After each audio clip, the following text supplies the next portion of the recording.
Tudo bem? Prazer. Tudo jóia, Rafael? Tudo bem, Natália? Tudo jóia. Tudo bom? Tudo jóia.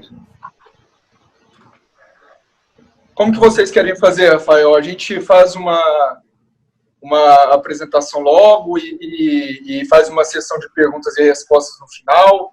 Como você acha mais interessante? Acho que você pode fazer primeiro uma apresentação mesmo, né? Falar um pouco aí da casa, falar, né, da Guepardo e falar aí também dos fundos, a visão que vocês estão tendo, né, para esse cenário de mercado, né, um pouco conturbado aí, ver o que vocês estão enxergando. Exato. E as posições do fundo, né? Acho que a gente pode ir indo para esse caminho. Perfeito. É o mesmo esquema que a gente faz geralmente. Eu sou o Paulo, estou na casa faz 2 anos e meio. Eu comecei na Guepardo na parte de análise de equities e, desde o meio do ano passado, eu fui para a área de relações com investidores. Eu convidei o Roberto para participar do call conosco, porque ele tem um histórico mais longo na casa. Ele está na Guepardo desde 2009. No início, ele atuou como diretor de operações, depois migrou para a parte de análise de equities, onde ele atuou como head. 2 anos depois, ele voltou para atuar como COO e finalmente assumiu a área de relações com investidores e hoje ele é o head da área. Agradecer também pelo tempo de vocês, né? A gente sabe o quão apertado é a agenda. Obrigado por terem reservado um espaço para a Guepardo. Eu que agradeço aí a disponibilidade de vocês. Prazer. E eu vou estar no meio da apresentação, mas, obviamente, Rafael, Natália, pode interromper, fazer pergunta. Não precisa esperar o final para a gente entrar. Qualquer dúvida que tiver ou comentário, por favor, façam, que sempre ajuda, fica mais interessante. Tá ok. Eu coloquei ver se vocês estão conseguindo ver a apresentação. Sim, tá ok. Tá dando para ver. Tá ótimo. Então, só, né, que nem o Paulo estava comentando, a gestora, na verdade, ela é bem mais antiga do que aparece na XP, né? A gente entrou na XP de volta agora no final do ano passado, só que, na verdade, o fundo existe desde 2001. A gente já teve um período na XP, né, de 2011 até 2013, quando a gente fechou o fundo para captação e reabrimos agora em 2019. Acho que o importante, né, por que a gente fechou o fundo para captação? A gente tem uma preocupação muito grande em rentabilizar, obviamente, o patrimônio que está existente no fundo. A nossa estratégia, né, a gente é um fundo valor, então a gente no final compra ações ou fica em caixa, eu não tenho derivativo, eu não tenho alavancagem, simplesmente comprar ação ou ficar no CDI caso os investimentos já estejam maturado, né, chegar no valor justo e eu não ter algo melhor para comprar do que deixar no caixa. Então, e todos os nossos fundos têm a mesma estratégia, né? Os sócios investem um pedaço grande do dinheiro no institucional, FICFIA, que nem os próprios clientes da XP, e num outro fundo nosso, um outro master que é no institucional. Mas a rentabilidade é praticamente a mesma dos dois, o que muda é o benchmark de performance. E como você pode ver, né, desde o início, desde 2001, o fundo multiplicou por 31 vezes o capital de quem fez o investimento lá atrás, versus um CDI que multiplicou o patrimônio por 9 e uma bolsa que multiplicou por 5. Para ter uma ideia, isso pós-coronavírus, né? Para ter uma ideia, antes do coronavírus, a minha cota chegou acima de 50. Então, quem tinha dinheiro com a gente desde 2001 chegou a multiplicar o patrimônio por mais de 50 vezes. E, obviamente, vamos voltar para esse mesmo patamar num prazo aí. Nesse mês agora de abril, o fundo está rendendo mais ou menos uns 14%. Então, até a nossa cota já está melhor do que apresentado aí nesse slide. Um pouco só o ranking de três períodos diferentes, né, de 12, 24, 36 meses, para mostrar realmente a geração de alfa que a gente tem ao longo do período. A gente não se propõe a tentar bater algum índice no curto, médio prazo. A nossa ideia de investimento é um retorno real de longo prazo. Então, eu não fico comparando ou tendo ações que estão dentro do Ibovespa para poder tentar ser o Ibovespa mais alguma coisa. Eu realmente quero comprar ativos que estão muito descontados do valor justo. Eu vou explicar um pouco da onde que vem, né, as empresas, do tipo de empresa que a gente gosta, os tipos de investimento que a gente faz, que vai ficar muito clara a nossa filosofia de investimento e ver se, obviamente, combina com o que vocês também acreditam. A gente tira muita empresa, né, das 440, hoje em dia perto de 450 emprestei na bolsa, a gente tira muita empresa por tamanho e liquidez, porque não faz sentido eu ter uma empresa muito pequena no portfólio. E no ético legal, a gente acaba tirando, antigamente a gente tirava armas, tabaco e amianto. O tabaco fechou capital, o amianto, se não me engano, acho que até faliu, e a única que tem ainda existente é a de armas, que a gente também não pode investir. Depois, a gente é uma gestora muito focada em processo, PDCA, Ishikawa. A gente é bem focado na parte científica, né? Tentar tirar o máximo possível o empírico, né? O feeling, vamos chamar assim, do gestor, e ter tudo muito bem documentado e muito claro por que a gente está fazendo tais investimentos. Então, em 2010, a gente fez um trabalho olhando tudo que a gente tinha acertado de 2001 até 2010, e a gente viu que vários dos nossos erros que a gente tinha cometido de 2001 até 2010, eles eram, obviamente, as empresas eram ruins, mas, além disso, eles estavam dentro de setores ruins. Então, o que a gente se propôs? Ele falou, como é que eu faço para otimizar meu processo de análise? Como é que eu faço para impedir que eu caia em setores que são ruins? Como que a gente fez para olhar e considerar o que a gente, olhar e definir o que a gente considera setores ruins? A gente pesquisamos muito e acabamos caindo naquelas 5 forças de Porter. Né? Não sei se vocês lembram, né, da época da faculdade, né, que é barreira de entrada, produto substituto, força do seu concorrente, força do seu cliente, força do seu fornecedor. Então a gente foi atrás, lemos vários livros do Michael Porter, um dos meus sócios até foi ter aula lá com o próprio Porter, e a gente definiu um questionário para cada uma dessas forças, que tinha que ser preenchido, né, para a gente saber se o setor era um setor resiliente, era um setor que tinha um poder de crescimento, ou se era um setor que estava muito complicado, ou não tinha barreira de entrada. Então, até mostrar, acho que faz sentido mostrar algumas dessas perguntas para vocês entenderem o nosso racional. E aqui para o final no apêndice, para vocês verem. Então, por exemplo, uma das forças que é a barreira de entrada. O que a gente olha? Né, uma das perguntas do questionário. Qual é o custo de mudança para o gerador de receita? O que a gente quer saber com isso? Né? É um setor que a barreira a mudança do teu fornecedor é muito fácil? Ou é um negócio que já está, vamos dizer, envolvido em todo o seu processo como empresa e realmente é muito custoso você definir trocar o seu fornecedor? Um exemplo muito simples é o Excel, para dar um bom parâmetro do que é essa barreira de entrada.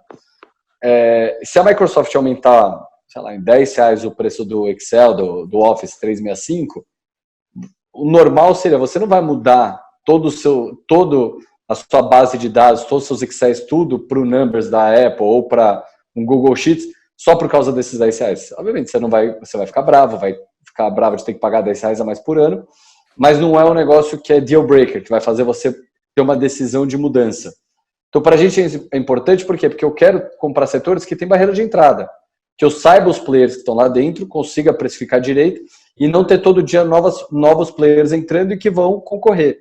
Porque essa concorrência, se entra um player novo, ele vai baixar preço, ou você vai perder market share, ou você vai ter que baixar seu preço também. Então, obviamente, é danoso. No fornecedor, né? Qual é a margem de lucro do meu fornecedor? O que eu estou olhando aí? Todas as empresas, né? Você vai falar com a RI, qualquer empresa chega e fala, não, porque a gente vai diminuir nosso custo, vamos conseguir melhorar a nossa margem. Mas como que você vai conseguir melhorar o seu custo, né? A gente olha muitos fornecedores daquela empresa que a gente está falando. Meus fornecedores têm uma margem muito baixa, eu não vou conseguir melhorar muito o meu custo, porque o lucro dele já está super baixo. Como é que você vai espremer mais o seu fornecedor? Na parte do cliente, muito semelhante, né? A gente olha como que é o nosso custo para o meu cliente. Então, se eu sou um custo muito baixo, o meu cliente eu consigo às vezes repassar preço e vamos dizer, passar despercebido. Se eu sou 25% do custo do meu cliente, vão ter 3 pessoas no financeiro lá olhando como faz para baixar meu custo. Então, obviamente, você chama mais atenção. Aqui na parte de concorrente, crescimento do PIB. Eu quero pegar um setor que ou cresce mais que o PIB, ou cresce perto do PIB. O setor que está decadente, qual que é o problema dele? Os seus concorrentes vão querer tentar manter receita. Então, obviamente, você vai ter uma briga por receita, vai começar a ter uma destruição de lucro do setor, porque para manter receita, ele vai tentar roubar market share. Com isso, ele vai baixar preço. Então, não é saudável para o setor. Deixa eu voltar só lá para o começo. Isso é muito para vocês entenderem o tipo de questionário que a gente faz, né? Como a gente vai para o científico. Com isso, a gente tira uma série de setores, que a gente considera setores problemáticos, setores que a gente não investe. Então, exemplo, carne bovina, obviamente, empresa aérea já era um setor que a gente tinha um preconceito. mas que realmente foi confirmado de forma científica por essas perguntas, bancos médios e pequenos. Então, a gente tem uma série de setores, aí se quiser, depois a gente pode discutir alguns deles mais a fundo, que a gente não gosta e eu não vou investir, eu nem vou olhar as empresas dentro desse setor, para não gastar tempo, entendeu? A gente tem que focar muito, como a gente faz uma análise muito detalhada e muito profunda das empresas, eu não posso gastar tempo e eu não posso me dar o luxo de ter 1 milhão de empresas para olhar. Eu tenho que criar mecanismos para reduzir a quantidade de empresa, para o meu analista realmente poder, vamos dizer, ter uma análise muito profunda. O que eu chamo de análise profunda? É conversar com esse funcionário, com um concorrente, às vezes já aconteceu da gente contratar consultoria, falar com o conselho de administração, falar com esse conselheiro de administração, às vezes, por exemplo, o master franqueado do seu concorrente para entender como é que é a cultura das empresas. Então, esses funcionários atuais, né, obviamente, claro, RI e CFO, CEO, isso é super normal. Então, isso permite que a gente tenha um conhecimento técnico sobre as empresas muito maior, né? A gente fala que não tem uma pessoa que vai te dar uma informação chave que vai te resolver o problema. É um mosaico de informações. Cada pessoa que você for entrevistando ao longo do tempo vai te dando pequenas peças do quebra-cabeça que no final vai te formar a grande imagem, vamos dizer, do que realmente a empresa é. Então, né, passando esse setorial, a gente entra no qualitativo, que a gente começa a fazer vários questionários, né? Eu tenho 5 questionários qualitativos e mais 4 de risco. Neles, a gente vai olhar como é que é a estratégia da empresa, há quanto tempo essa estratégia existe, na parte de gestão, como é que é desdobramento de meta, como que é o posicionamento do CEO, quanto do patrimônio do CEO está envolvido, que nem a gente comentou, né, eu acabei não falando no começo de uma forma muito explícita, mas mais da metade do patrimônio dos fundos são nossos no mesmo produto que o cliente. Então, obviamente, a gente também procura isso nas empresas que a gente investe. Eu quero ter um alinhamento muito claro entre a gente e a empresa e o CEO, quem são os tomadores de decisão da empresa. Senão, o que não pode acontecer? É eu ficar mais preocupado que a empresa, né, que o CEO da empresa, com o resultado da empresa. Se eu tenho mais dinheiro envolvido do que o CEO, é óbvio que vai dar problema. É óbvio que esse alinhamento vai estar errado. Então, o grande trabalho dos analistas é resolver todos esses questionários. Aí ele apresenta, né, na terça-feira a gente tem o comitê qualitativo, que ele apresenta esses questionários. Obviamente tem muito debate, tem muita discussão. Tem uma série de perguntas, por isso que ele tem que fazer essa vasta pesquisa, né, quase uma investigação aí particular, para poder responder, para a empresa ser aprovada. Você notou que até agora a gente não falou nada de valuation, de preço de ação, de quanto que está, se está descontando. Por quê? Porque o Excel, ele aceita desaforo. Você pode colocar o que você quiser no Excel. E as suas premissas que você vai ter que determinar para colocar dentro do Excel, uma parte qualitativa é muito importante para isso. Então, a empresa vai aumentar a receita. Mas por que ela vai aumentar a receita? Como é que é a dinâmica dos concorrentes? Como é que é? Ela é meritocrática? Ela tem uma boa equipe comercial? Como é que ela está crescendo? Então, é muito importante para a gente ter essas respostas para poder botar que a empresa vai ter crescimento. A empresa vai melhorar a margem. Como? Ela vai reduzir o custo do produto, né, o COGS? Como que ela vai fazer isso? O fornecedor, ela consegue ter esse poder em cima do fornecedor ou não consegue? Como é que vai ser o SG&A dela? Né? Como é que vai ser os custos da empresa? É uma empresa que está muito focada, tem essa cultura ou não tem? Então, por isso que esse trabalho qualitativo é muito importante. Qual que é o grande risco de um fundo valor? É cair no que a gente chama de armadilha de valor. O que é uma armadilha de valor? É você achar que uma empresa está barata, comprar aquela empresa e ela ficar barata pro resto da vida. No final, você ou perdeu dinheiro, ou perdeu oportunidade, ou você podia ter comprado coisas melhores com o teu dinheiro. Você não é obrigado a investir naquela empresa. E o grande risco de um fundo valor é, se você começa pela valuation, nem que seja de uma forma simples, você cai nesse risco de achar que uma empresa está barata, e aí você fala, tudo bem, vamos aprofundar a nossa análise. Aí vai para o qualitativo. Só qual que é o risco disso? O qualitativo, ele tem um quê de subjetividade, né? Por mais que a gente faça uma série de questionários e tal, ainda tem subjetividade mesmo no nosso processo. Então, se você faz o qualitativo já enviesado achando que a empresa está barata, você corre muito risco de relevar vários dos riscos da empresa, né? Então, tem até uma expressão do Warren Buffett que a gente adora, que ele fala, nunca tem só uma barata na cozinha. E o grande risco de você fazer esse trabalho, primeiro olhando o valor e depois olhando o qualitativo, é que os problemas que talvez você vai achar nessa tua primeira diligência, na diligência inicial, você vai falar, tudo bem, mas ela está muito barata. E ao longo do investimento, ao longo desse trabalho mais profundo, você vai achar uma série de problemas que talvez você não tivesse visto no primeiro trabalho. Por isso que a gente só vai fazer valuation e só vai olhar uma empresa depois que ela foi aprovada no qualitativo, para mitigar ao máximo o risco de subjetividade, né, de você ser leniente com alguns riscos, porque você está muito animado com a potencial de valorização da empresa. Terminou isso, eu termino com 66 empresas atualmente, que são as empresas que eu amaria ser sócio. O que acontece em vários casos? Termina a valuation, e quando eu falo os analistas, a gestora, termina a valuation e a empresa está cara. Para a gente não tem problema nenhum a empresa está cara, obviamente que eu quero comprar ela barata, mas ela fica no meu radar. A gente faz um trabalho que a gente fala que é como se fosse jacaré na lagoa. A gente fica de boca aberta, esperando. Uma hora a ação cai. É muito raro uma empresa não ter um momento que ela vai ficar descontada, que o mercado não entendeu um trimestre, ou que teve uma crise, que nem agora, obviamente, do coronavírus. E aí ela te dá uma oportunidade para você investir. E nisso a gente consiste o nosso portfólio, né? Hoje em dia, a gente tem sempre em média mais ou menos umas 10, 11 empresas, o mínimo são 5, o máximo são 14. Por que a gente se obriga a ser um fundo mais concentrado que a média? Primeiro porque, feito todo esse trabalho qualitativo antes, eu tenho muito conforto que a minha parte qualitativa está correta e a gente faz investimento quando está muito descontado do valor justo.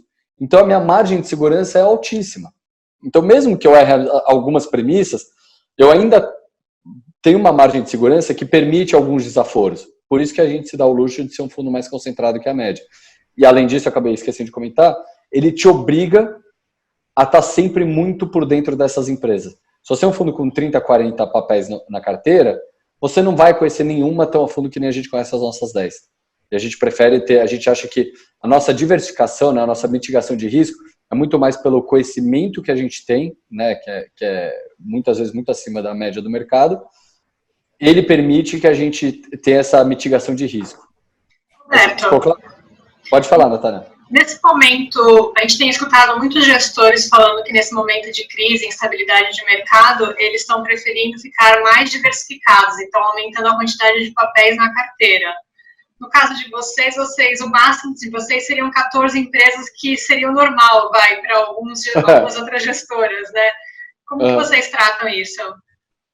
Para a gente, o que acabou acontecendo, vamos dizer, nesse momento do coronavírus, eu acabei adicionando 2 empresas que eu já tinha desinvestido, que ficaram baratas de novo. Mas eu não vou necessariamente sair pulverizando. O que pode acontecer é que nem algumas das nossas empresas chegar no valor justo antes, ou diminuir posição e com esse caixa que eu estou comprar outras, mas a gente não faz um foco assim, de sair diversificando por diversificar.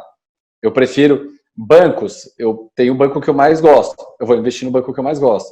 Eu não vou sair diversificando como uma forma de mitigação de risco. Se eu acho que ele está tão descontado, obviamente, o segundo banco pode andar mais que o nosso banco, mas como o nosso horizonte de investimento é muito longo, é coisa de 5 anos, 10 anos, e é isso que a gente se propõe, e por isso que a gente deixa muito claro para os investidores que quiserem entrar, que tem uma visão muito mais de longo prazo do que a média de mercado, e que entenda que a gente não é um fundo para bater Bovespa. Então vai ter mês que a bolsa vai subir, a gente vai cair, mas vai ter mês que obviamente a gente vai subir mais que a bolsa, e a bolsa ou pode consequentemente cair. A gente é um fundo que a nossa correlação com a bolsa é mais ou menos uns 70%. Então não é um fundo assim, eu acho que o Ibov vai subir, eu vou investir na Guepardo, a gente pode ir melhor ou pior que a bolsa. Então é um fundo que ele realmente tem que ter uma visão de aposentadoria, é um fundo que ele tem que ter uma visão de longuíssimo prazo e que obviamente a gente mostrou pela rentabilidade que a gente entrega no longo prazo. Tem que ter, né, ter uma expressão também do Warren Buffett, né? Obviamente ele é uma base importante do nosso trabalho, que ele fala, né, que o mercado financeiro é a transferência de renda dos impacientes para os pacientes. Então é muito o jeito que a gente vê a hora de fazer o investimento. Aqui a gente vai disponibilizar para vocês, tá, a apresentação. Aqui são alguns cases de sucesso. É até interessante porque o pessoal acaba pensando, como a gente já tem 19 anos de história, que passaram-se muitos e muitos investimentos pela gestora. E, na verdade, esses 30 investimentos que estão aqui, eles são um pedaço significativo do nosso retorno. Então, a gente não é um fundo que eu compro uma ação a 30, ela subiu para 37, eu vou vender. Se eu acho que o upside dela ainda está muito descontado o valor justo. E eu vou até mostrar o caso de Cosan nisso. Acho que é até interessante. Roberto, acho que até essa era a pergunta que eu ia fazer. Então, pela estratégia de vocês, pela forma de vocês gerirem, vocês ficam muito tempo com as mesmas posições. Vocês mexem um pouco. Exato. Já que você puxou esse gancho, deixa eu mostrar o caso de Cosan, que é interessante para vocês entenderem. Depois a gente volta um pouco e continua no racional. A Cosan é um investimento que ficou 2 anos e 1 mês. Só para dar um parâmetro, para a gente 2 anos e 1 mês é super normal, tá? A JSL eu estou investindo há quase 8 anos. Então, obviamente, a Cosan é um investimento aí de 2 anos e 1 mês que ficou na carteira. Foi um investimento que deu uma TIR de 39% ao ano, nesses 2 anos e 1 mês, e foi 20% do patrimônio do fundo. Então, né, que nem a gente estava comentando de concentração, a Cosan, por exemplo, é uma holding de empresas. Então, por mais que o pessoal olhe somente uma ação dentro da Cosan, ela é dona da Comgás, ela é dona ela tem a joint venture com a Shell, ela tem um pedaço pequeno da Rumo, está dentro da Cosan, ela tem açúcar e álcool, ela tem a Move, que é de lubrificante, e obviamente tem uma super boa gestão e uma estratégia excelente, né? Senão também a gente não está investido. Aqui, para você entender muito como é que é o nosso racional de investimento, né? Então, eu começo, essa linha azul escura, como se fosse assim, pensa uma pessoa física que investe no fundo, colocou lá atrás, antes de dezembro de 2017, comprou, sei lá, 10 mil reais do fundo e tem lá um número X de cotas do fundo. Aqui, o que eu estou mostrando? É quantas ações de Cosan passaram por cada cota do fundo. Porque com isso, fica muito claro como a gente foi aumentando em quantidade de ações a Cosan dentro do próprio fundo. Então, é muito o trabalho que a gente faz e que a gente fala para os clientes, né, para os investidores. Não fica tentando fazer market timing com o fundo. Ou, quando o fundo sobe muito, eu vou resgatar. A gente já faz esse trabalho. Se o fundo subiu muito, e obviamente ainda está descontado, a gente não vai vender a ação. Mas se ele já chegou no preço-alvo, a gente vai embora. A gente vai fazer caixa no fundo. E uma tranquilidade que o investidor pode ter, como um pedaço considerável do patrimônio é o nosso dinheiro dentro do mesmo lugar, a nossa menor preocupação é a rentabilidade de curto prazo. Assim, eu acho que ainda está no momento bom, eu vou segurar a posição mais um tempo, porque eu estou focando numa performance de curto prazo aí que está terminando o semestre. Isso não existe com a gente. Porque no final vai estar saindo de um bolso nosso e entrando no outro bolso. Então não muda nada para a gente isso.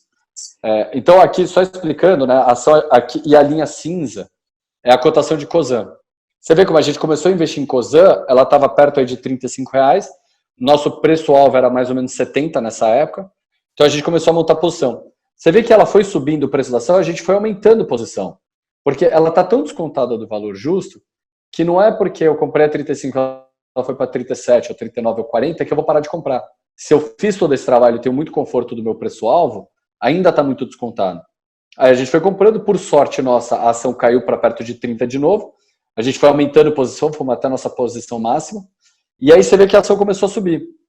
E do mesmo jeito, a gente tem uma expressão que a gente fala, não é porque comprou bem que tem que sair mal. Então, não é porque o meu médio aqui ficou, sei lá, perto de 33, 34 reais, que ela vai chegar em 50 reais, opa, já ganhamos um dinheiro, vamos embora. Nessa época, meu target era 80, né? O preço-alvo de Cosan já era 80, então eu estava muito descontado ainda do valor justo.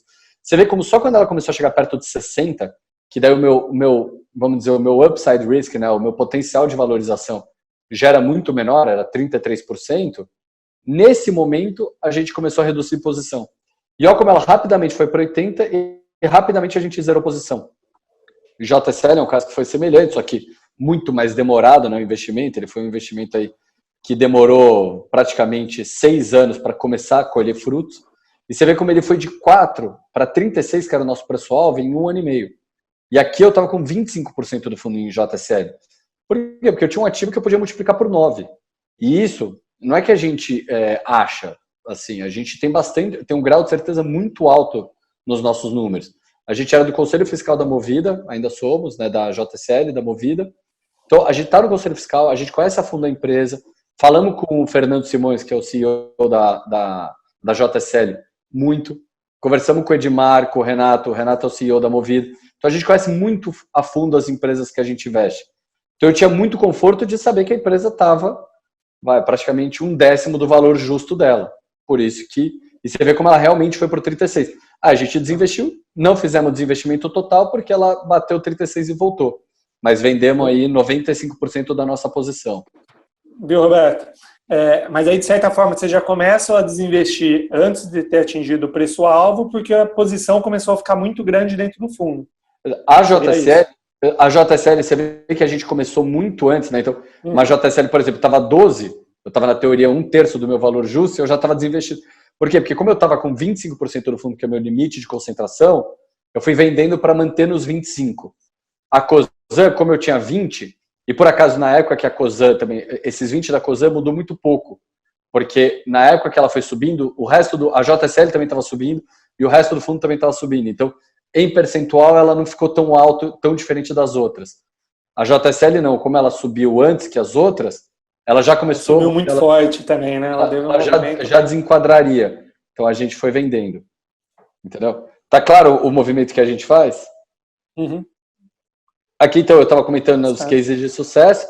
Obviamente, tem também case de insucesso, né? A gente brinca que gestora que fala que não erra é mentirosa. Qual que é o truque? É você errar menos do que acerta. E qual que é o truque que a gente tenta fazer? Entender exatamente onde a gente errou, quais foram os filtros qualitativos que não foram respeitados ou que a gente errou na hora da diligência, ou perguntas que a gente não fez. Então, o nosso trabalho qualitativo, ele é um trabalho que não termina. A gente só vai melhorando. E é muito interessante, a gente acaba sendo atendido por muitos, né, muito endowment americano, né, fundo de pensão das universidades, e a diligência deles é muito boa e muito extensa. E a gente acaba roubando várias perguntas também dessa diligência e colocando quando a gente vai olhar a empresa. Porque você tem um cara que fez uma excelente pergunta para saber da minha gestora, nada mais justo do que eu também fazer essa pergunta para os investimentos que a gente está procurando. Aqui eu queria trazer um pouco no coronavírus, né, até para mostrar como que estava a nossa carteira antes, o que a gente mudou no coronavírus. Esse aqui é um slide que a gente preparou, apresentando como é que foi a variação do nosso preço-alvo das empresas e a variação da ação, né, da ação na bolsa dessas mesmas empresas. Obviamente, no momento, né, de uma grande crise, de um estresse de mercado, muitas vezes as empresas, as ações acabam caindo muito mais do que o valor justo. Né? A gente, como é um fundo valor, eu estou olhando 10 anos mais perpetuidade. E a gente, obviamente, colocou em todos os modelos que você vai ter um problema muito grande de receita, principalmente no final do primeiro TRI, segundo TRI, principalmente vai ser praticamente 100% afetado, e depois uma recuperação muito devagar. Né? Não vai ser uma recuperação em V. Então, e você vê, por exemplo, o Itaú, a ação caiu 30%, o meu preço-alvo caiu 12%. Então, se eu achava que Itaú tinha um potencial de valorização, pós-coronavírus eu acabo achando que tem um potencial maior ainda de valorização. E aí com todas, né? Com uma BRF, uma Ânima, uma Klabin. Né? A Klabin, o nosso preço-alvo caiu 7%, a ação caiu mais de 20%. Né? É uma empresa que tem um pedaço importante em dólar. Então, até ao contrário, a gente nem coloca o dólar de 5,40, eu coloco um dólar de 5. Se eu botar 5,40, no final, meu target praticamente não mexeu. Uma Cosan Logística, uma Vale. Então, a gente fez esse trabalho, né, a gente sempre está atualizando os targets, e para a gente é importante para entender que nem, né, você tinha perguntado, a Natália, o que pode ser de interessante ou não em mudança de portfólio nesse momento. Aqui, um outro gráfico que é interessante, né, que nem eu mostrei sobre Cosan JSL, a gente acaba fazendo muito caixa, principalmente ao longo do final do ano passado, janeiro, e até o último dia antes do carnaval.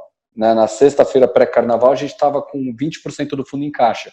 Por quê? Não é que a gente achava que ia ter um coronavírus durante o carnaval. A gente não é remunerado, e nem a nossa expertise fazer market timing. Né? A gente não tem habilidade de fazer isso. Por que a gente estava com caixa? Porque os meus ativos estavam chegando no valor justo e eu vou vendendo. Eu não vou mantendo posição perto ou, vamos dizer, acima do preço justo. Não é isso que a gente se propõe a fazer. Eu quero ter investimentos em empresas que estão muito descontadas. Então, você vê como a gente foi aumentando e, obviamente, também na queda, a gente não tem problema nenhum de gastar o caixa. Pô, se eu tenho uma empresa que eu estou com 100% de upside, né, de potencial de valorização, é óbvio que eu vou comprar. Pode virar 110? Pode. Pode virar 120? Pode. Por exemplo, a 100% eu já estou super satisfeito de ter zero de caixa, se eu tenho potencial de valorização do fundo de 100%. Se for para 110 e eu não tiver mais caixa, né, dentro do fundo, é o que o Paulo comentou no governo. A gente vai fazendo aporte, os sócios vão mandando mais dinheiro para o fundo. E que foi uma grata surpresa que a gente vai acontecendo exatamente isso com os clientes da XP. Obviamente, tem um quê de uma habilidade, né, da assessoria de vocês de ir passando essa educação financeira para eles, e tem vamos dizer, um mérito deles de tomar esse risco nesse momento. Então, a gente foi super abençoado eu não tenho um dia que eu tô com net resgate desde o início do coronavírus.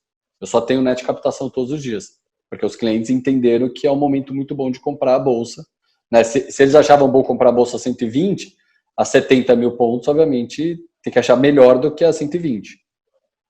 Né? Viu, Paulo? Você falou, né, que vocês foram vendendo as posições conforme chegou ali no preço-alvo de vocês e vocês entenderam que a empresa ficou cara, né? Vamos dizer assim. Uhum. Aí fizeram caixa, então estava lá com 20% de caixa. Deu a sorte, agora o mercado caiu, vocês Exato. usaram caixa, né? Mas vamos supor que tivesse continuado subindo a bolsa.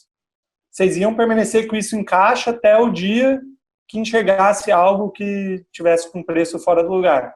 Exatamente, a gente vai fazendo caixa. Já aconteceu de eu ter 1/3 do fundo em caixa.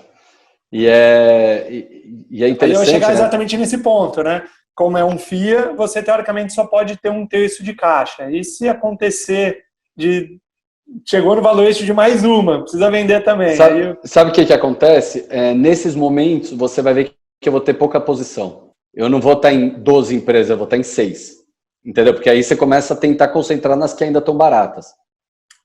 Certo, então você vai tirando das que você saiu e concentra esse 67% do fundo em 6 ações. Exato, 6, 5. 5, obviamente, a gente como gestores, né, a Guepardo, no momento, a gente acaba tendo uma cabeça muito ao contrário do normal do mercado. Quando o mercado está super feliz que a bolsa está subindo, a gente está ficando desesperado porque a gente não está achando ativo barato. E quando está todo mundo em pânico, obviamente, eu não quero um coronavírus a partir de saúde, Deus me livre. Mas nesse momento a gente está super animado comprando coisa barata. Pô, o que eu mais quero? Eu quero comprar os excelentes negócios, né, um Itaú da vida a metade do valor. Eu não quero comprar o Itaú tendo 10% de potencial de valorização. Eu quero comprar o Itaú tendo 100% de potencial de valorização. Aí é uma delícia, que eu sei que é botar dinheiro, eu sei o Itaú, eu conheço muito bem o Itaú.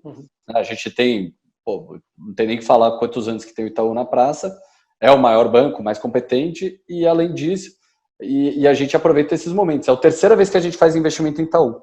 A gente comprou em 2012, lá quando teve, né, o problema que a Dilma ia começar a mexer nos bancos públicos para dar mais crédito, e os bancos caíram pra caramba, e a gente entendia que o Itaú não entra nessa jogada. Entramos de novo no Joesley Day, né? Infelizmente não deu para comprar uma posição relevante, compramos 2,5 do fundo e compramos de volta agora. Então a gente aproveita esses momentos e aí é mais um motivo para você ir só para as empresas excelentes, que daí você tem um conforto, dá para se ter 20% do fundo Itaú, porque eu sei exatamente o banco que eu estou comprando. Obviamente vai ter um aumento de PDD, isso já está no nosso modelo. Só que você também tem um aumento de spread, você tem uma redução daquela competição com as fintechs que todo mundo tinha medo. Então, você tem várias, né, peças que vão mexendo a valuation, né, o que a gente considera o preço justo do Itaú, mas que está dando, por exemplo, o Itaú aqui, você vê, ele caiu, meu preço-alvo caiu 12%, a ação caiu 30%. Aqui eu estou pegando só de fechamento de janeiro versus fechamento de março, tá?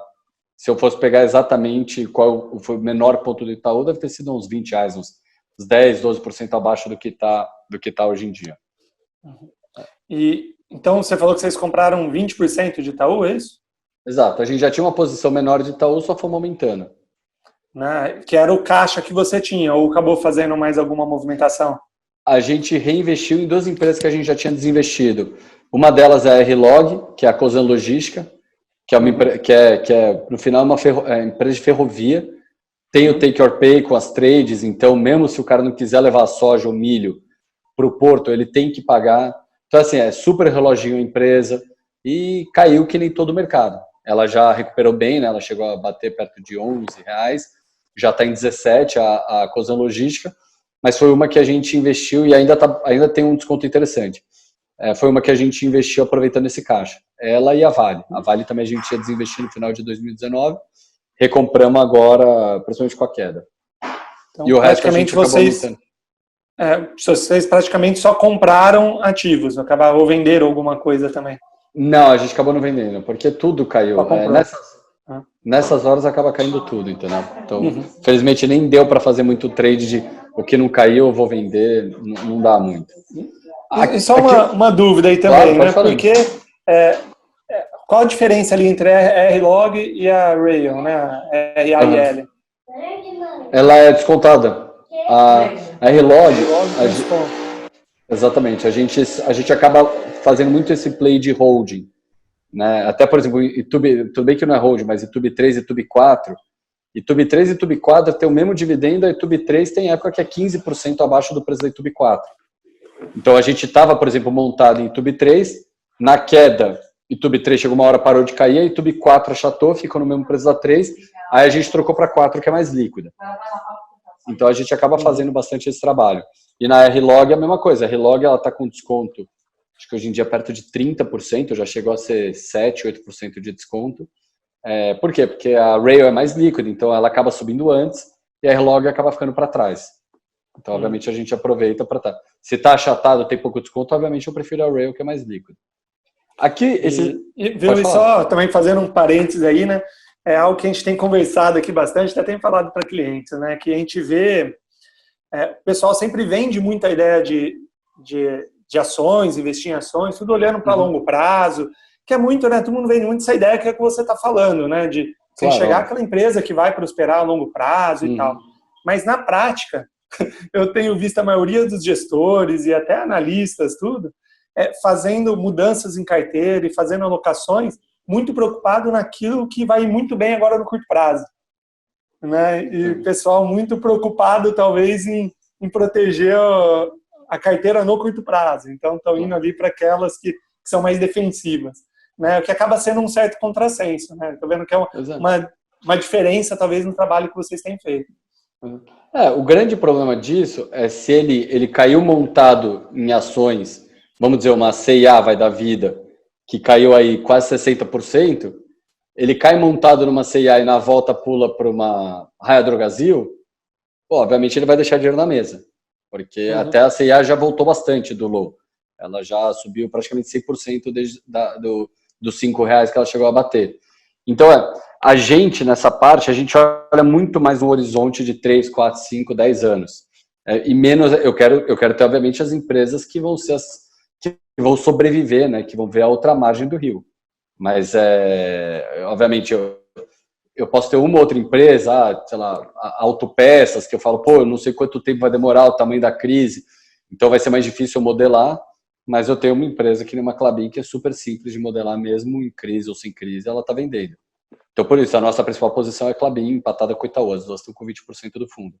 Então, a gente também dosa, o percentual que eu vou ter do fundo não é uma coisa tão simples assim, eu vou pegar as que estão mais descontadas e senão eu não precisaria do gestor, dá para fazer uma macro que faria esse trabalho. Tem um quê também da gente ver quais são os riscos inerentes ao negócio, quanto ela está alavancada, né? Obviamente se tem alavancagem, quanto tempo pode demorar, o setor que ela está. Então a gente acaba olhando isso também, né? A consistência, a resiliência dos resultados, para poder fazer a nossa posição. Então eu posso ter uma Klabin com menos upside e ter 20% do fundo, e eu ter uma CIA, que hoje em dia deve ter uns 40% de upside, vai, sei lá, mais ou menos o mesmo upside, eu ter 3% do fundo. Entendeu? Obviamente, a gente acaba olhando todos os riscos na hora da definição do tamanho de posição. Aqui, esse slide é interessante, que ele mostra como que estava o meu potencial de valorização pré e pós-coronavírus, né, pós-Covid. Antes, isso aqui no final de janeiro, obviamente eu estava com 17% do fundo em caixa, então o meu upside do caixa é 3% ao ano. O resto das minhas posições, se eu for fazer uma matemática meio boa, elas estavam dando mais ou menos 50% de potencial de valorização. Então, obviamente, não é aquela moleza, mas eu ainda tinha algum desconto do valor justo. Pós-coronavírus, e obviamente com o que a gente gastou de caixa, hoje em dia o meu potencial de valorização está em 115%. Tirando os 15% que eu já subi em abril, meu fundo está dando um pouco menos de 100% de potencial de valorização. Então, ainda é um potencial muito relevante, por isso que a gente está 100% alocado, e obviamente os sócios já mandaram bastante dinheiro para o fundo, porque a gente vê como uma oportunidade. Aqui só a carteira, né? A nossa carteira. Eu acho que é interessante, antes de eu passar a carteira, que eu acho que eu vou deixar aqui para a gente entrar numa discussão, se vocês quiserem fazer algumas perguntas específicas.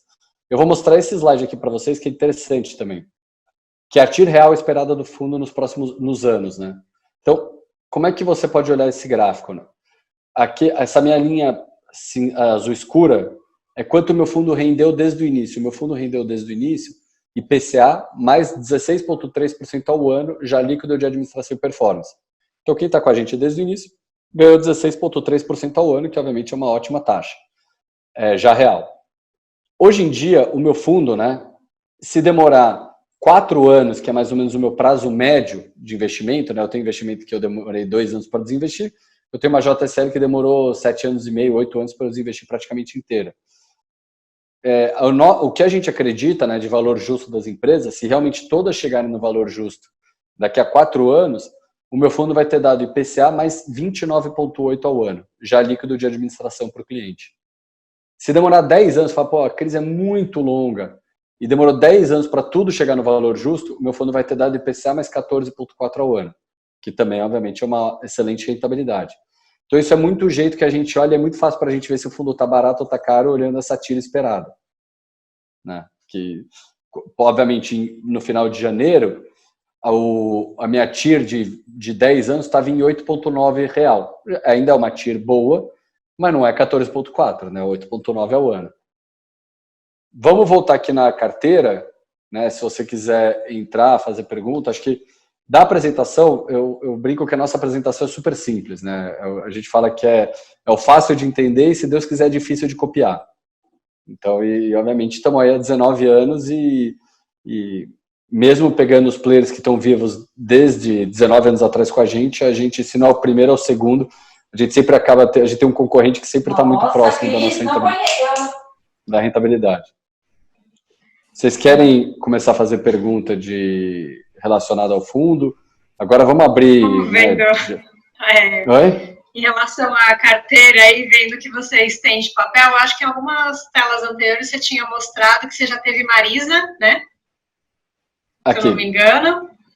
Acho que talvez nessa daqui eu mostrei que eu já... Marisa foi um investimento nosso que a gente fez em 2008, no meio da crise, multiplicou por 10 o investimento e a gente recomprou em 2019, foi super pequenininha, foi uma posição que gerou praticamente nada de alfa. Mas a gente teve em 19 de novo, por acaso. Hoje vocês estão com o C&A e a queridinha dos gestores aí é Lojas Renner. Não temos Lojas Renner, não temos. Porque aposta no C&A. Primeiro, eu brinco, né? A gente não fala aposta porque parece gambling, né? São investimentos, só para a gente continuar a educação financeira para quem for ver depois do vídeo. A Renner, obviamente, é uma excelente empresa, a gente é apaixonado pela empresa. Eu brinco que o Galon nunca deixou ela cair de preço para eu conseguir comprar, porque é uma empresa excelente, mas infelizmente nunca ficou barata. E a gente, né, que não comentei, a gente gosta das molezinhas. Eu quero comprar empresa que eu saiba, né, eu tenho um conforto de um potencial de valorização muito grande. Obviamente, quem comprou Renner e pegou toda a melhoria da Renner, ganhou muito dinheiro. A gente, infelizmente, né, o nosso modelo é de 10 anos mais perpetuidade, e eu não ponho o crescimento depois do 10º ano, para a gente, Renner sempre ficou muito próximo do valor justo. E obviamente, tem gestor que põe mais risco, que aceita mais risco, ou que botou crescimentos maiores, ou que põe crescimento na perpetuidade, e conseguia com isso ver um potencial de valorização maior que o nosso. Mas realmente ela é queridinha do mercado, todo mundo é apaixonado, a gente também adora, mas infelizmente nunca conseguimos comprar. Se você tiver algumas baratas, a gente aceita, tá? Então, acho que pelo mesmo motivo, vocês acabam também não tendo nada das empresas do e-commerce, né? Que hoje também são outras que estão em evidência e estão indo até muito bem. Para a gente, o e-commerce, a gente tem muita preocupação na barreira de entrada.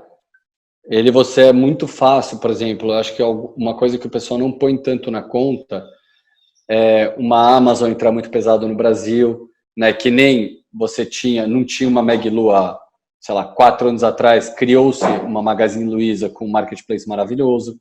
Então, ele é um business que no final você está competindo por preço. Então, você quando vai comprar uma geladeira, ou uma TV ou qualquer coisa no e-commerce, você pesquisa em vários lugares e você vai comprar o que tiver o preço mais barato. A gente não é tão fã desse tipo de segmento, porque você está sempre sendo apertado por preço, por competição. né? Não necessariamente o seu concorrente pode estar tendo lucro, mas ele quer ganhar market share, ou ele quer ganhar poder por exemplo, com a Electrolux da vida, e por isso ele acaba vendendo, ter uma margem menor para ter mais volume. E você corre o próprio risco das próprias empresas criadoras, né? Uma Samsung da vida vender direto. E no final você pulou toda a sua cadeia de distribuição, e a Electrolux ou uma Samsung está vendendo direto para o cliente final, né? Aquela Brastemp tinha a compra certa. Então, a gente sabe também que são as queridinhas do mercado, né? O pessoal, por exemplo, Via Varejo, o pessoal odeia, de repente ela sobe 2 dias 20%, aí o pessoal volta a amar. Então a gente é mais Caxias na hora das nossas teses de investimento. É muito difícil você conseguir colocar uma valuation, vamos dizer, de longuíssimo prazo, que nem a gente gosta de fazer numa Via Varejo, que eu não sei se daqui a 5 anos vai ter um concorrente gigante que vai estar competindo de igual com ela, e toda a minha precificação dela está errada. Entendeu? Então, ela acaba sendo presa na parte setorial, lá na barreira de entrada. Né, essa barreira de entrada de setor também se aplica para as locadoras de carro? Porque você falou entre frigoríficos, aéreas, são alguns setores que vocês também têm barreira, né? Locadoras também seria o caso? Não seria. Eu vou te mostrar. É que ele não está. Deixa eu ver aqui só eu acho que não é a pergunta que aparece. Mas se você na barreira de entrada, desculpa, eu sem querer diminuir aqui. Na barreira de entrada tem uma pergunta que é o custo para você começar a operar aquele negócio. Né? É um jeito mais técnico que a gente colocou, mas eu não estou lembrando de cabeça. Mas basicamente assim, quanto você precisa de dinheiro para entrar forte nesse mercado? A Movida, para ser criada, né, ela tinha 2.000 carros quando a JSL comprou. A Movida, para ser criada, a JSL enterrou 2 bilhões de reais na empresa para poder virar competitiva. Senão você não é competitivo. Você, primeiro, hoje em dia, ainda mais com as 3 grandes que já dominaram os aeroportos, antigamente era praticamente só a Localiza, vai de grande, não tinha uma segunda, mesmo a Unidas era muito inferior. Então você ainda tinha espaço em aeroportos para mais concorrentes. Hoje em dia você não tem. As 3 estão nos aeroportos, você tem uma Hertz, e tem uma Sixt da vida, tem algumas, às vezes, regionais, mas é muito difícil você conseguir entrar no aeroporto, que é, obviamente, os maiores, né, maiores locais de locação de carro. Você não tem poder contra o seu fornecedor, que seriam as montadoras, porque você ainda compra muito pouco carro. É difícil você competir comprando 2.000 carros versus uma Localiza, sei lá, que deve comprar 100 mil carros, 150 mil carros, e uma Movida que compra 80 mil carros. Então, obviamente, a escala ela é muito relevante na hora do rent-a-car, né, do aluguel de carro, para você conseguir entrar. Quando você vai fazer um site de e-commerce, você juntar nós 4, a gente contrata um desenvolvedor e em 3 dias a gente consegue fazer, macarronicamente, a gente consegue fazer um e-commerce. Não vai estar dos melhores do mundo, não vamos estar competindo no D0, mas se a gente quiser ter margem negativa para entrar no setor, a gente pode. Aí você vai estar atrapalhando outros. Uma locadora, você não vai alugar o carro de uma locadora X que você não conhece, você vai pegar das maiores. E o preço de um aluguel de carro já é muito, muito barato. Então, né, para ter uma ideia, até há 12 anos atrás, um aluguel de carro era um salário mínimo. Hoje em dia, um aluguel com um salário mínimo, você consegue fazer 11 dias de aluguel de carro. Então, obviamente, o salário mínimo aumentou muito, o poder de compra do brasileiro aumentou, e o aluguel e o preço do rent-a-car, né, da diária, diminuiu. Então, fica muito difícil. Até ao contrário, nesse momento agora de crise, você tem mais ou menos metade do market share são das 3, e outra metade é pulverizada em 1 milhão de pequenas locadoras. É óbvio que essas 3 vão sobreviver, elas têm dinheiro para isso, têm caixa, têm poder com o fornecedor, né, uma Hyundai, uma Volkswagen, não quer quebrar uma Movida, que hoje em dia deve ser o terceiro ou segundo maior comprador de carro dele. É óbvio que ele vai postergar os pagamentos. E mesmo assim a Movida tem caixa se precisar honrar. Um rent-a-car pequeno, que tem lá 1.000 carros, 500 carros, ele não tem esse fluxo, ele não tem acesso a capital barato, ele acaba sendo penalizado em todas as pontas. Ele não consegue negociar carro bem com o fornecedor. Ele não consegue pegar o dinheiro que ele vai precisar para comprar o carro bem, com um preço relativamente barato comparado com os concorrentes. A venda do carro seminovos dele também vai ser muito mais complicada, porque ele não tem uma gama de lojas para vender. Não tem marca. Às vezes não tá nos aeroportos, né? Ele fica fora do aeroporto, pertinho do aeroporto. Então, é complicado. para as menores. É muito o que está acontecendo com a Raia Drogasil e a DPSP versus as farmácias pequenas, que não tem distribuição, que não tem estoque. Então, infelizmente, essa crise ela vai fazer algo que é danoso para o Brasil, mas que, obviamente, a gente, como investidor, tem que se aproveitar disso, que é você vai concentrar. A gente já tem poucas empresas. Essas poucas empresas, e dessas poucas ainda tem menos ainda que estão de capital aberto, essas empresas têm muito mais chance de sair vencedor e acabar concentrando mais ainda vários segmentos, porque as pequenas, que não tem caixa, que tem caixa para um mês de salário dos funcionários, infelizmente vão morrer. Por isso até a nossa curva de recuperação é muito lenta, porque você vai ter um aumento de desemprego. Então não dá para eu tenho todos os meus concorrentes sumindo, mas ao mesmo tempo eu estou vendendo para caramba. Se estão sumindo, alguém está ficando desempregado, alguém não vai ter poder de compra. Então, obviamente, você vai ter uma demora maior para uma recuperação. Consegui te explicar? Sim, sim. Nesse momento de crise, a gente acaba pensando que as empresas não estão tão bem assim, mas no final das contas, as grandes empresas é que vão acabar, as pequenas empresas que não estiverem tão bem assim, vão acabar sendo, de certa forma, engolidas, né, pelas maiores do mercado. É uma pena, né? Obviamente, eu como Sim, brasileiro... Claro, não é o que a gente quer, é o que a gente gostaria mais, infelizmente, né? Não tem muito o que fazer. Bom, e olhando aqui no resultado do ano passado, né? Vocês tiveram ali quase 100% de rentabilidade. Isso... esse gráfico aí é o... Tá é a minha atribuição de performance. Exato. É quanto cada empresa que a gente investiu deu de retorno para chegar nos 99 que a gente deu ano passado. Quase a metade é JSL. É JSL. Depois vai. Se eu pegar JSL e Cosan, é praticamente aí 67%, 68% do nosso resultado.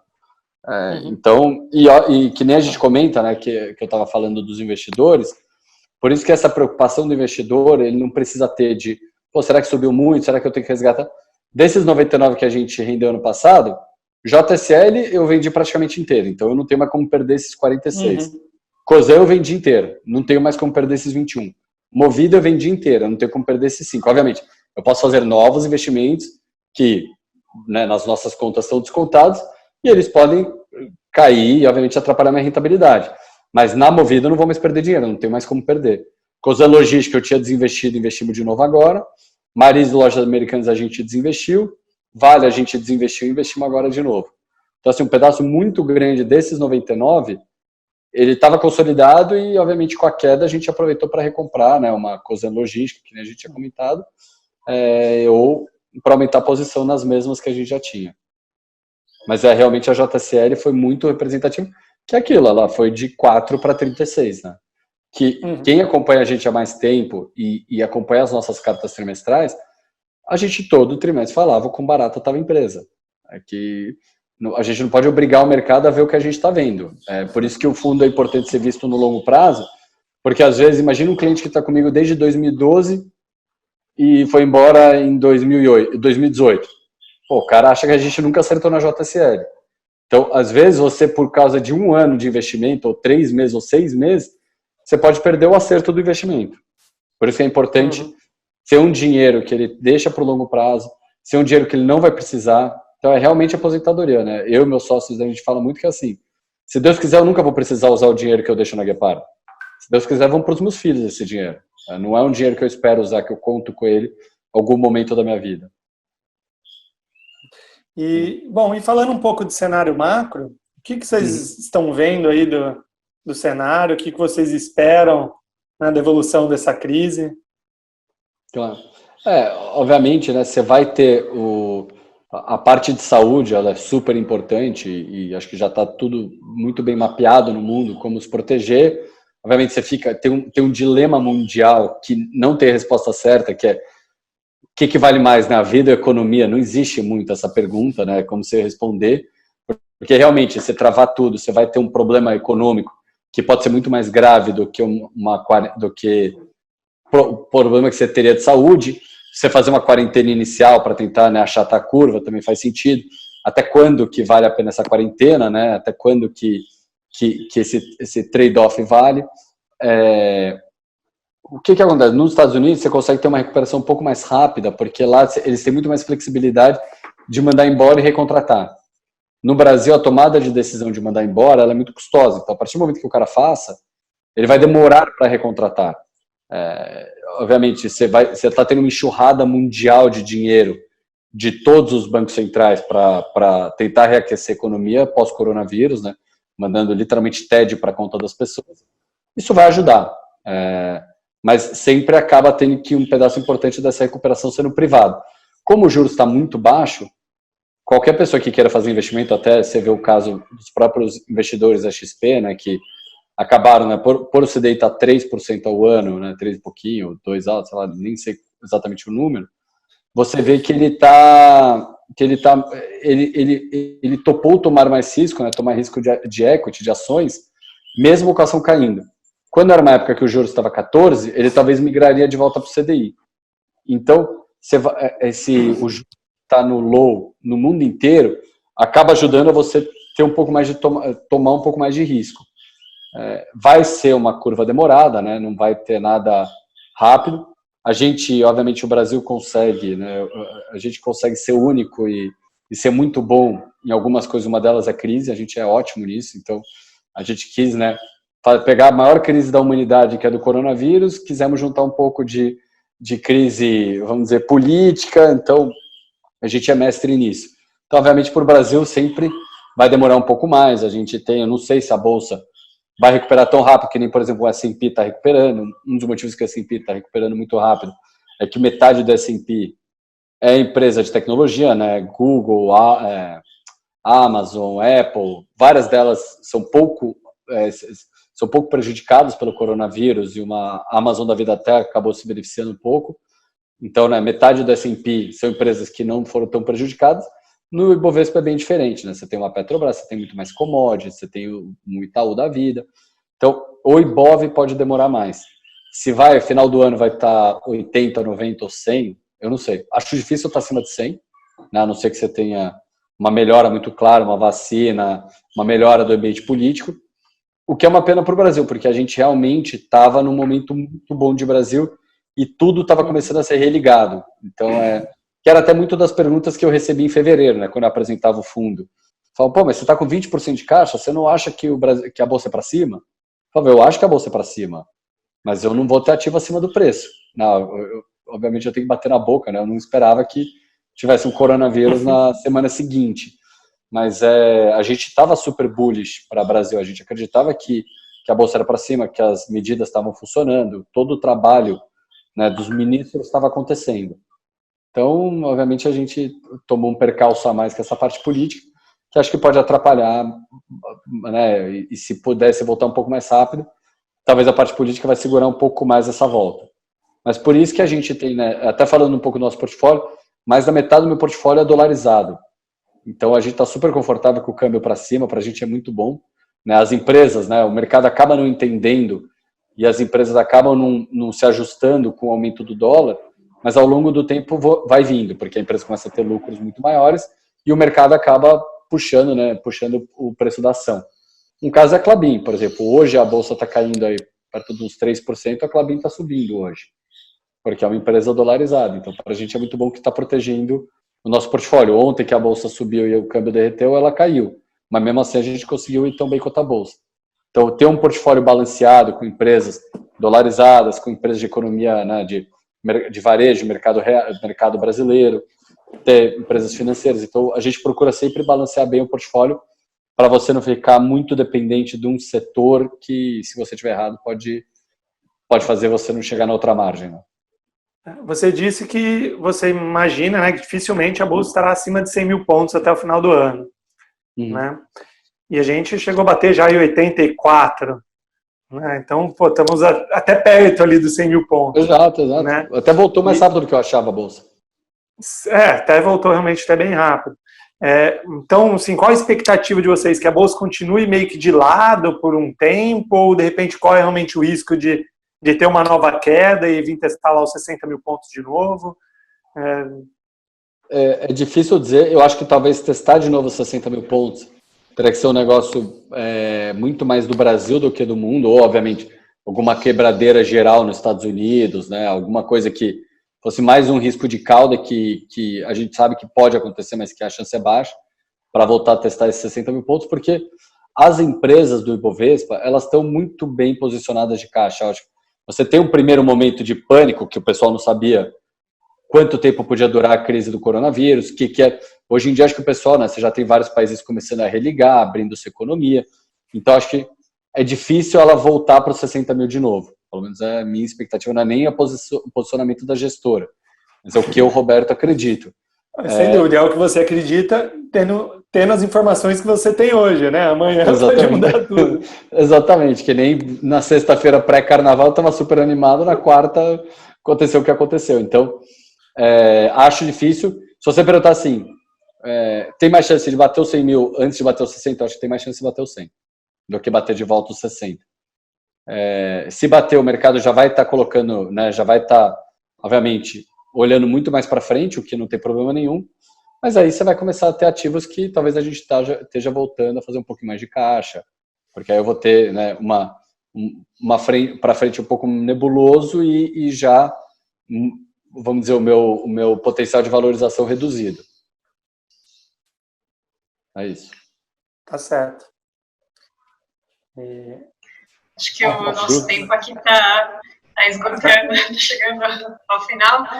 E agradecer a vocês pela participação, pela explicação do fundo, que não é um fundo muito divulgado, não é uma casa famosa que todo mundo já ouviu falar. É bom para a gente conhecer um pouquinho mais, para os clientes conhecerem mais também.